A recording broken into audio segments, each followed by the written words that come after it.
Đã bao giờ bạn tự hỏi bạn đi làm để làm gì chưa? Khi còn nhỏ, chúng ta được dạy là cố học cho giỏi để sau này lớn còn kiếm được công việc ổn định, lương cao, sống sung túc.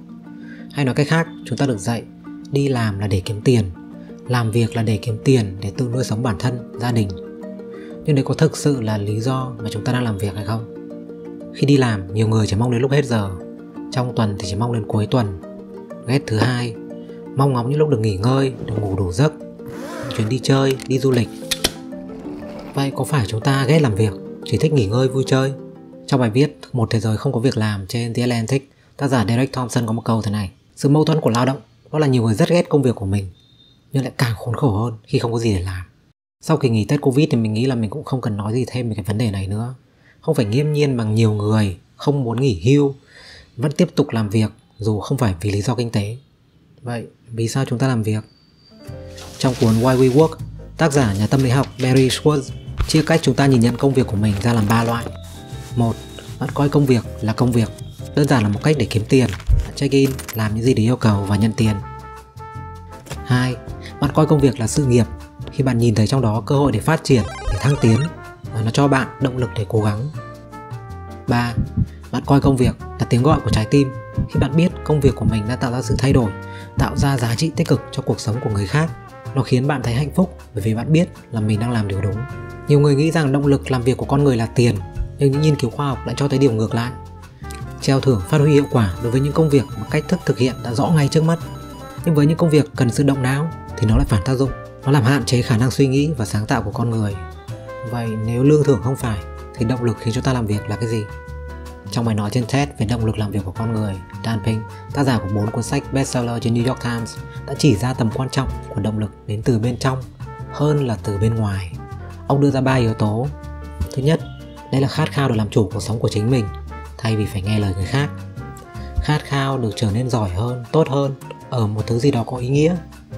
Và thứ ba, đấy là khát khao được cống hiến cho một mục đích lớn lao hơn là chỉ vì lợi ích cá nhân. Nếu bạn đã xem video Gap Year tuổi 30 của mình thì chắc bạn cũng biết lý do mình muốn bỏ việc là bởi vì mình không hạnh phúc với công việc đấy. Nhưng mình có ghét mọi thứ về công việc cũ hay không?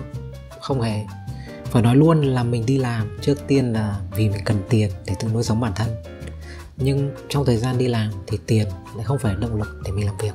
Có những job mà mình phải đi xa, lăn lộn với cái ba lô máy ảnh laptop hơn 10 cân trên lưng mà hoàn toàn không biết sẽ được trả bao nhiêu.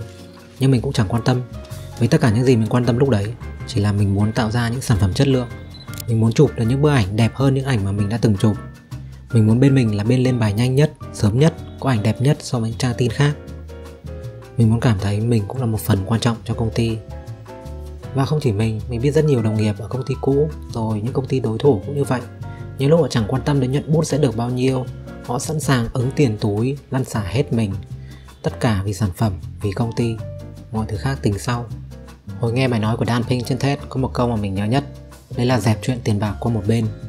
Với cá nhân mình thì có 2 trường hợp.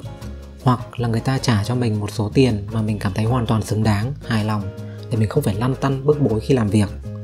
Hoặc là mình không cần tiền, bởi bản thân được làm cái việc đấy thôi cũng đủ vui, đủ ý nghĩa đối với mình rồi. Và trong cả 2 trường hợp thì mình đều cho ra những cái sản phẩm tốt nhất có thể. Mình không nhớ chính xác mình có suy nghĩ này từ đâu hay từ ai, nhưng nó là như thế này. Bạn hãy tự hỏi bản thân, nếu bạn có 1 triệu đô trong tay thì bạn sẽ làm gì? Không phải làm gì với 1 triệu đô đấy, mà làm gì với cuộc đời bạn. 1 triệu đô chỉ là một con số bất kỳ mà mình đưa ra, mà nó đủ lớn đối với số đông, đủ để rất nhiều người trong chúng ta có thể cảm thấy một sự an toàn về mặt tài chính. Vậy khi không còn gánh nặng về tài chính, không còn phải đi làm vì tiền, thì bạn sẽ muốn làm gì? Bạn sẽ muốn thay đổi gì ở hiện tại? Cách đây tầm 1-2 tuần gì đấy, mình có đọc được một bài viết khá hay trên Vietcetera nói về post-work, tạm gọi là xã hội hậu lao động. Thông tin mình thấy hay nhất ở trong cái bài viết này đó là về Universal Basic Income, UBI, chính sách trả lương cho mọi công dân ở độ tuổi lao động, kể cả khi họ không đi làm. Nghe vậy rất là tào lao đúng không? Chính sách gì mà đi khuyến khích cái việc không lao động lười nhác. Nhưng mà bạn biết đấy, rất là nhiều phát minh mà bạn đang sử dụng trong cuộc sống hàng ngày nghe cũng rất là tào lao, viển vông cách đây vài thế kỷ. Nên hãy kiên nhẫn với mình một chút. UBI hỗ trợ người dân trang trải những sinh hoạt phí cơ bản để họ không còn phải lo lắng về cái chuyện thất nghiệp, không có nơi ở, không có tiền mua đồ ăn, nước uống. Và trái với suy nghĩ của nhiều người, ở những nơi UBI được áp dụng, người dân không ỷ vào trợ cấp để trở nên lười biếng. Thử tưởng tượng nếu bây giờ bạn không còn phải lo tiền nhà hàng tháng, không phải lo tiền ăn hàng ngày, không phải lo tiền điện, nước, internet, nói chung là những sinh hoạt phí cơ bản, thì sao? Bạn có chây gì ra, không làm gì, tận hưởng Tết Covid đến cuối đời hay không? Qua những chương trình thử nghiệm về UBI đã áp dụng ở nhiều nơi trên thế giới, các nhà kinh tế học phát hiện ra rằng khi bớt đi nỗi lo về kinh tế, người ta vẫn tiếp tục làm việc. Nhiều người còn bắt đầu công việc kinh doanh của riêng mình. Tỷ lệ tội phạm giảm, đời sống sức khỏe được nâng cao, nhiều người được tiếp tục học hành và bớt đi nỗi lo không có nơi ở. Mình sẽ để link bên dưới video cho những bạn nào quan tâm muốn tìm hiểu thêm. Nói thật đây là lần đầu tiên mình nghe về UBI. Mình thấy hay là bởi nó cũng có nhiều điểm tương đồng với cái giả thuyết 1 triệu đô mà mình nói ở trên. Cả hai nó đều ít nhiều tạo điều kiện cho con người ta có thể gác nỗi lo cơm áo gạo tiền sang một bên, để từ đấy có cơ hội được làm những cái việc thực sự có ý nghĩa với bản thân.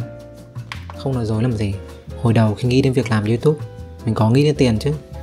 Mình có nghĩ là có thể mình sẽ kiếm được nhiều tiền từ YouTube. Nhưng từ lúc có ý định làm YouTube cho đến khi video đầu tiên ra đời thì rất nhiều thứ đã thay đổi. Mình càng làm, lên list cho những video mà mình muốn làm, triển khai ý tưởng, lên kế hoạch cho từng cảnh quay, dựng rồi chia sẻ video tới mọi người, lo lắng chờ đợi phản ứng của mọi người. Càng làm thì mình lại càng enjoy cái quá trình đấy. Chuyện sau này có kiếm được tiền hay không, có nhiều subscriber hay không, hay kể cả chuyện video có nhiều like, nhiều share hay không, tự dưng nó không còn quá quan trọng nữa. Mình đã tự hỏi bản thân câu hỏi 1 triệu đô trong cái thời gian đấy, và câu trả lời của mình là làm YouTube.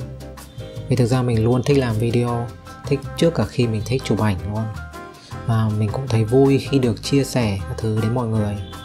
Tất nhiên là nếu được nhiều người đón nhận thì càng vui rồi. Nhưng mà trước tiên thì mình cứ phải sống thật với chính bản thân mình đã. Phải làm các thứ mà bản thân mình cảm thấy vui, thấy hạnh phúc trước đã. Thế còn bạn sẽ làm gì nếu có 1 triệu đô?